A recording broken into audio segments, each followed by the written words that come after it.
Hello everyone and welcome back to my channel. Today we will be going over a weird algorithm problem from competitive programming in Java.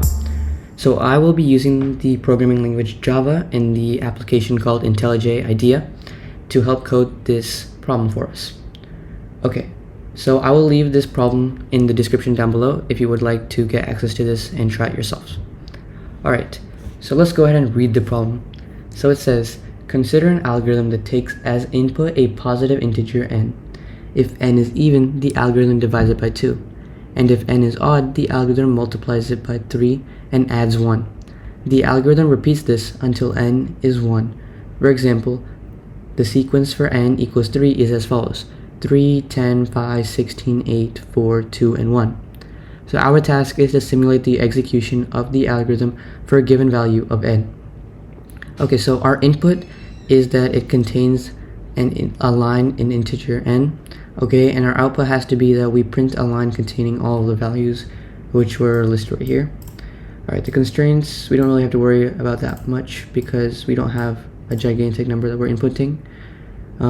Okay, this is just what's up there. Alright, so let's go ahead and switch over to our coder application so that we can get started. Alright, like I mentioned before, we're going to be using IntelliJ IDEA. Alright, as you can see, I don't have much code here, but that's alright. So we're going to go ahead and start coding this problem. So the question says, we take an input as a positive integer. Okay, so let's take an input from the console. So I'm just going to be using the scanner class, which is a simple way to get the input from the console.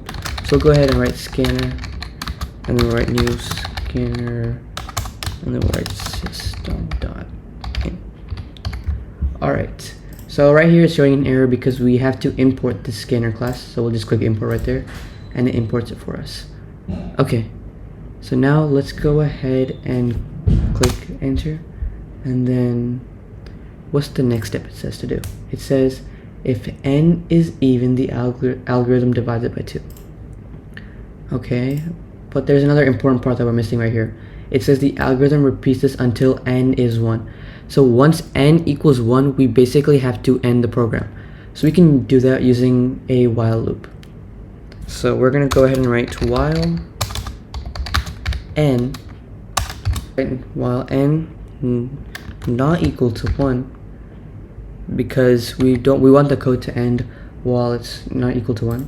So it's showing an error here. Cannot resolve. Oh, we have to initialize the variable n. So we'll write int n equals, we're going to write scanner.next. Alright, scanner.nextInt. So that resolves the issue right there. So basically we're going to be converting whatever we take as the input from the scanner, the console, to an integer. We'll get the curly brackets ready. Alright, so now we have the while loop, so it will continue until n is equal to 1. And then it says if n is even, the algorithm divides it by 2. So we're going to go ahead and say if n is even, the algorithm divides it by 2. So basically what that is telling us is that we must use an if statement to check if n is equal to an even number. So we're going to write an if statement right here. So if n modulo, this modulo checks for remainders based on this number 2. So as you know, all even numbers, when they're divided by 2, they give no remainder. So we're going to check if n modulo 2 is equal to 0. And so if the remainder is 0, then that means it's an even number. So we're going to set the value of n to what the operation tells us to do, divided by 2. So we'll put n divided by 2. Alright, now we're going to write an if-else statement, else if, and then we're going to check if n is odd, because that's what it says. So if n modulo 2 has a remainder of 1, then we'll go ahead and check multiplies by 3 adds 1. So we'll just set n is equal to n times 3 plus 1. So that should give us the output we want, and then let's just go ahead and print out the value of n at the end. So we'll run this, we'll enter 3 in the console, and we got 1. That's perfect. Alright, let's see if we're missing anything. Okay, so our output should look like this. So it's supposed to print all of these numbers into the console. So how do we do that? Well, first off, we should probably, after we do an operation on the n, we should probably print it out. So we'll print out n right here, and then we'll print out n right here, and then based on that, we probably don't need this line, so just delete this one.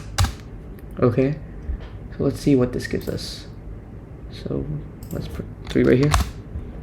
So we got, okay, so we're missing the initial value, so right after this we'll just print 3 right there. So you might be wondering, well, we do have 3 right here, but that's what we entered, and the green is what we entered. We want all of these white numbers to be the output. So let's enter 3 again. All right, we got 3, 10, 5, 16, 8, 4, 2, and 1, which is what we're supposed to be getting. So this code works as normal, but let's try a couple more test cases. So let's go ahead and put 12 here, and we go all the way until 1, which is perfect. All right, let's go ahead. What happens if we enter 1? All right, that's what's supposed to happen. It's just supposed to print it out because n is already equal to 1, so it just skips over the while loop. All right, thank you so much for watching. I hope you enjoyed the video.